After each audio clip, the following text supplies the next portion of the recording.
Eu sou humano e, portanto, nada do que é humano me é estranho.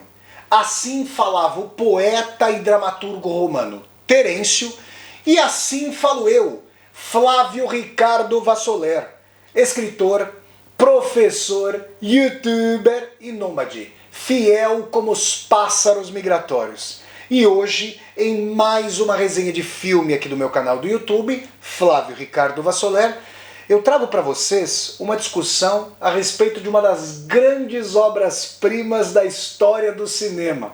Um dos meus filmes favoritos, que eu revi há pouco para fazer essa resenha com muito proveito. Doutor Fantástico, Dr. Strangelove, or How I Learned to Stop Worrying and Love the Bomb. Doutor Fantástico, ou como eu parei de me preocupar e como eu aprendi a não me preocupar e passei a amar a bomba, do grande mestre do cinema Stanley Kubrick. Eu quero dizer que o estadunidense Stanley Kubrick já esteve aqui em outras ocasiões, em outras 3 ocasiões. É a 4ª resenha de filme que eu faço de Stanley Kubrick. Eu já resenhei os filmes Laranja Mecânica, um dos primeiros a receber resenha aqui no meu canal do YouTube. Eu já resenhei 2001, Uma Odisseia no Espaço, e já resenhei também De Olhos Bem Fechados. 3 verdadeiras obras-primas. Chegamos agora ao 4º filme de Stanley Kubrick com o qual dialogamos, e temos aqui uma situação radicalmente atual. É bem verdade que o filme de 1964 está ambientado no horror da corrida armamentista que marcou toda a segunda metade do século XX em meio à Guerra Fria, que dividiu o mundo entre a União Soviética a leste, a finada União Soviética, cuja obsolescência completa 30 anos agora em 2021, em dezembro, 25 de dezembro de 2021, e os Estados Unidos. Nós temos essa cisão. Essa corrida armamentista, ela obviamente alcança um ponto sem volta para a história da humanidade com o desenvolvimento da bomba atômica. Como nós sabemos, a primeira bomba atômica foi testada no deserto do Novo México, no bojo do projeto Manhattan, e as 2 primeiras bombas atômicas, o Little Boy e o Fat Man, foram arremessadas respectivamente contra as cidades de Hiroshima e Nagasaki em agosto de 1945, dando cabo, depois disso, do horror da Segunda Guerra Mundial. Em agosto de 2020, trágico ali, aniversário redondo, né, de memória em relação a esse horror de Hiroshima e Nagasaki, eu escrevi um ensaio que foi publicado na revista Piauí sobre o bombardeio de Hiroshima, contra Hiroshima. E quero dizer a vocês que, a partir dali, a União Soviética correu muito para poder desenvolver o seu próprio artefato nuclear, coisa que foi feita em 1949. Stalin mandou que o Beria, o seu carrasco, o seu braço direito no horror dos expurgos, execuções e perseguições políticas ali na União Soviética, ainda sob o mando de Stalin, ordenou que fosse feita a bomba atômica e, de fato, a União Soviética a alcançou em 1949. A partir dali, a natureza dos conflitos militares se alterou para sempre e a gente chegou àquela sigla MAD, em inglês, Mutual Assured Destruction, destruição mútua assegurada, termo, acrônimo, sigla, que sintomaticamente quer dizer também louco. Olha só, uma guerra, até então, na cabeça dos tresloucados generais e comandantes políticos, valesse a pena porque um país entrando em guerra contra o outro não arriscava necessariamente perder o completo fio da vida no planeta. Então, por exemplo, os Estados Unidos, a última batalha a que os Estados Unidos assistiram em seu território foi ao fim do século XIX com a Guerra Civil. As guerras de que os Estados Unidos participaram a partir de então foram todas travadas fora de seu território. A Primeira Guerra Mundial, a Segunda Guerra Mundial, a Guerra do Vietnã e assim por diante. Agora, quando a União Soviética passava a ter a bomba atômica e quando a destruição da União Soviética implicava por si só, passava a implicar por si só a destruição dos Estados Unidos, aí a destruição mútua assegurada, a sigla MAD louco, estava colocada.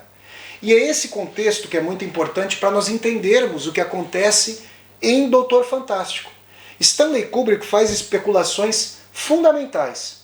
Toda a trama se passa basicamente em quartéis generais dos Estados Unidos. Num logradouro, numa base ali isolada, no Pentágono, na sala de guerra do Pentágono, e na relação por telefone entre o presidente dos Estados Unidos e o secretário-geral do Partido Comunista da União Soviética à época. Claro que o Stanley Kubrick vai falar da ficcionalização das relações, mas ali em 1964, quando o filme é lançado, nós precisamos nos lembrar de que 2 anos antes o mundo assistiu à virtualidade, à iminência da crise dos mísseis e da hecatombe nuclear completa entre Estados Unidos e União Soviética, tendo Cuba por base. O que aconteceu? Os Estados Unidos haviam colocado mísseis no território da Turquia, mísseis apontados para a União Soviética.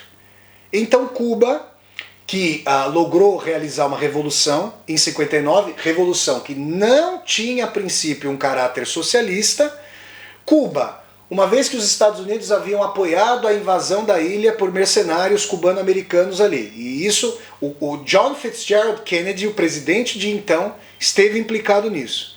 Uma vez que os Estados Unidos haviam apoiado essa invasão, e uma vez que os Estados Unidos isolaram Cuba, Cuba então assumiu na sua revolução um caráter socialista e se vinculou à União Soviética.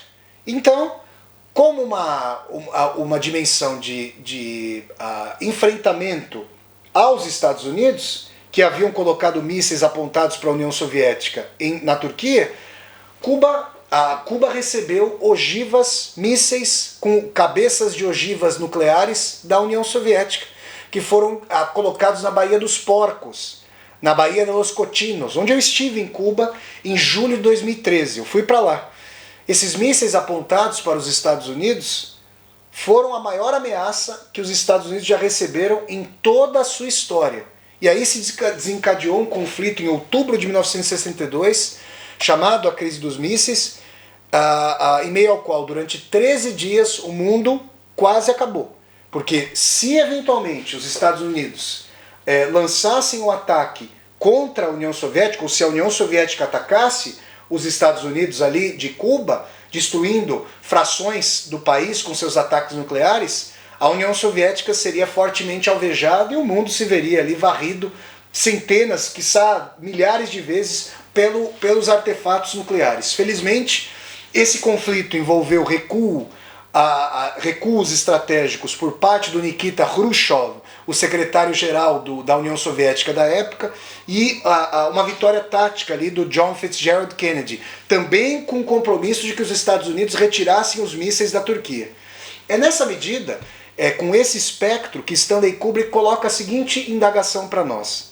Será que nessa cadeia de comando burocrática, se nós pensássemos, por exemplo, que os aviões B-52 dos Estados Unidos ficavam continuamente sobrevoando o território, as franjas do território da União Soviética, será que se algum general tresloucado, encastelado na sua base, com o anticomunismo da época do macartismo, da caça às bruxas lá nos Estados Unidos, achasse que a União Soviética quereria de fato varrer os Estados Unidos do mapa, será que não poderia ordenar justamente um ataque nuclear, não dando tempo à cadeia de comando que vai do presidente para baixo nos Estados Unidos, para que os Estados Unidos, para que o seu comando republicano, democrático, pudesse barrar esse ataque e sem dar chance para que a União Soviética se defendesse? Como isso ficaria? No filme, um general totalmente deslocado, com uma teoria da conspiração que beira hoje, é muito atual em vários sentidos, porque beira o negacionismo científico, a teoria a delirante da conspiração, em vários sentidos, que infelizmente graça na contemporaneidade. Esse general diz que os soviéticos colocaram fluidos na água dos Estados Unidos e estavam inoculando ali bacilos comunistas na civilização cristã dos Estados Unidos. Uma coisa assim inimaginável de ser dita, se nós não soubéssemos que algumas pessoas defendem teorias terraplanistas e assim por diante. Mas é importante dizer justamente que esse general tem uma cadeia de comando e com um código translocado ali faz com que o B-52 se dirija ao coração da União Soviética para fazer um ataque nuclear justamente. E aí as cadeias de comando vão sendo isoladas e vão se tornando disfuncionais em face dessa burocracia. Existe uma colocação muito interessante da personagem que interpreta o general translocado no filme de Stanley Kubrick, em que ele diz o seguinte: o primeiro-ministro francês à época da Primeira Guerra Mundial, Georges Clemenceau, teria dito que a guerra era algo muito importante a ser relegada a generais. E ele, tomando as rédeas do poder nas próprias mãos, uma vez que agora o poderio, numa era atômica, bom, sempre esteve, mas na era atômica ainda mais, centrado na figura do belicismo das Forças Armadas, o general chega a dizer: a guerra é algo muito importante a ser relegada a políticos, e toma para si a iniciativa de fazer um ataque nuclear contra a União Soviética à revelia das cadeias de comando. Vejam vocês. Quando a gente pensa que as ogivas dos Estados Unidos estiveram sob o comando de Donald Trump, a gente percebe a que grau de periculosidade o mundo esteve submetido. E agora, nessa nova Guerra Fria, que envolve, obviamente, a China em contraposição aos Estados Unidos em termos econômicos, mas que também traz a boa e velha Rússia, digamos, no confronto militar, China e Rússia de um lado, mesmo que haja tensão entre esses países e Estados Unidos de outro, nós temos aí uma situação periclitante. E Kubrick nos faz pensar, com seu humor cáustico, com seu profundo ceticismo em relação à natureza humana e às instituições por nós construídas, com sua dimensão de que os poderes constituídos, por mais que pressupusessem, ainda pressuponham nos Estados Unidos, eleições, ficam reféns de uma burocracia, no caso da burocracia militar, com seus delírios, com seu belicismo, com sua rivalidade. É interessantíssimo ver que existe uma linha direta de telefone entre o Kremlin e a Casa Branca, no caso o Pentágono, e os dois mandatários mundiais máximos da época conversando com suas propensões grandiloquentes, com sua dimensão translocada de vaidade, de poderio, de quem suplanta mais, sendo que o mundo está a ponto de colapsar. E é importante dizer que ali em Doutor Fantástico, o Doutor Fantástico, Dr. Strangelove, é um cientista germanófilo que os Estados Unidos haviam trazido justamente ali da Europa. Muitos cientistas europeus, antes da guerra e durante a guerra, se exilaram nos Estados Unidos, mas também os Estados Unidos deram guarida a muitos cientistas alemães que fizeram parte ali, corroboraram o regime do Terceiro Reich.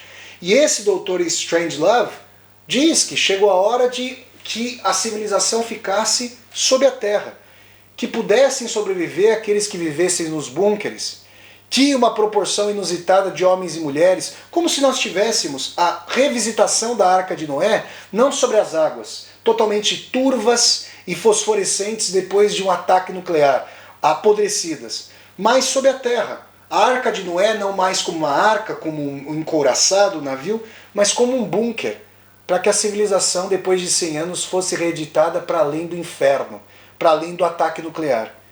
Essa a admoestação sintomática, profunda de Stanley Kubrick, que Doutor Fantástico traz para nós.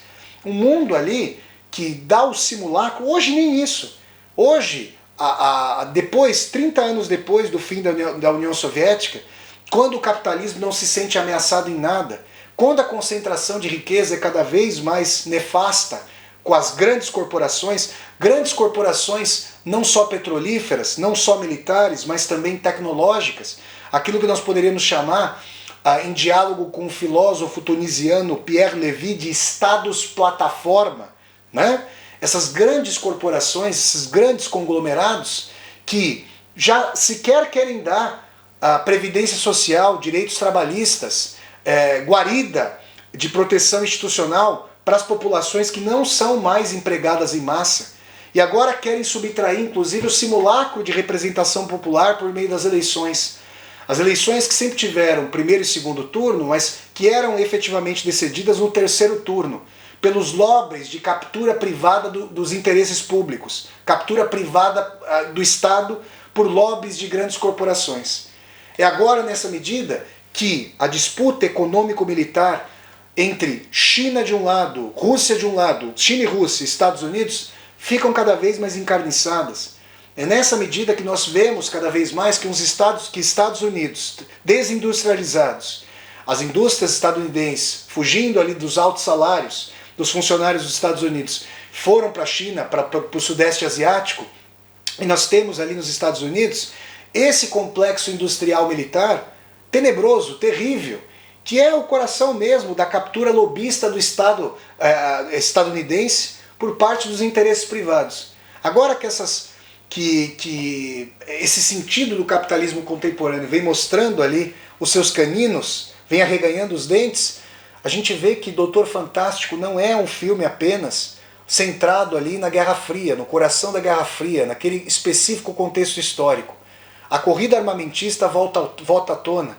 Agora que a gente assiste a possibilidade cada vez mais tangível de a China suplantar os Estados Unidos economicamente, nós vemos o império não agonizante no sentido de que vai ruir, mas sendo suplantado por outro poderio econômico, um império se encarniçando, abrindo mão do liberalismo, dominando cada vez mais regiões, intervindo como sempre o fez na América Latina.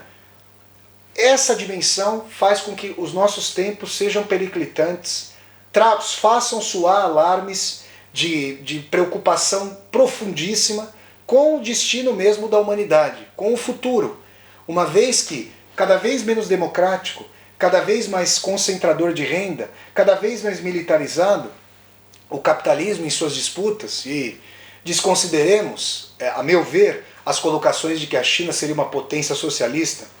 Eu sempre digo isso. Se a China é socialista, eu sou palmeirense. Eu que sou corintiano seria palmeirense.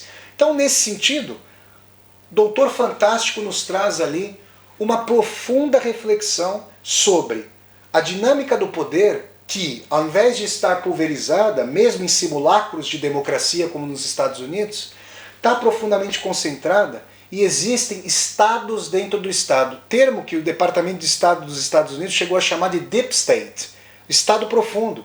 No caso, a cúpula militar e alguns generais de 4 ou 5 estrelas ali, que eventualmente poderiam driblar os mecanismos institucionais para lançar ataques na cabeça deles, na cabeça delirante, no caso da personagem do filme, profiláticos em relação a eventuais ataques que os Estados Unidos sofressem.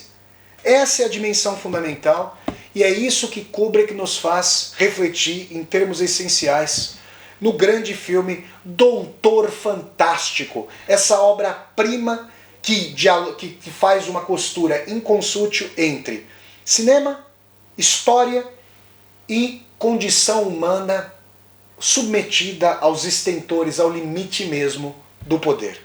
Essa foi então a resenha sobre esse filme brilhante, sobre essa obra-prima, Doutor Fantástico, filme de 1964, que contou com a direção do mestre estadunidense Stanley Kubrick.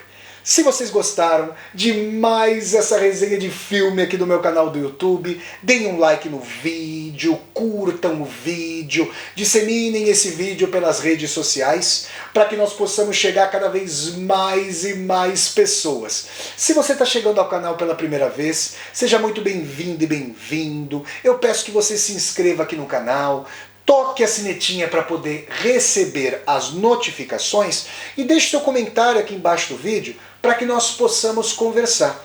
E mais, aqui embaixo desse vídeo você vai encontrar uma tecla chamada Seja Membro. Se você gosta aqui das atividades do canal, considere a possibilidade de, ao clicar na tecla Seja Membro, se tornar um membro ou uma membro humanista do canal e contribuir, segundo sua possibilidade financeira, com esse meu projeto de universidade aberta no YouTube. Então é isso, pessoal. Eu sempre deixo o convite para vocês assistirem às resenhas de filmes aqui do meu canal, que acontecem todos os sábados às 10 horas da manhã, horário de Brasília no Brasil. Então até a próxima resenha de filme, pessoal, e tchau, tchau!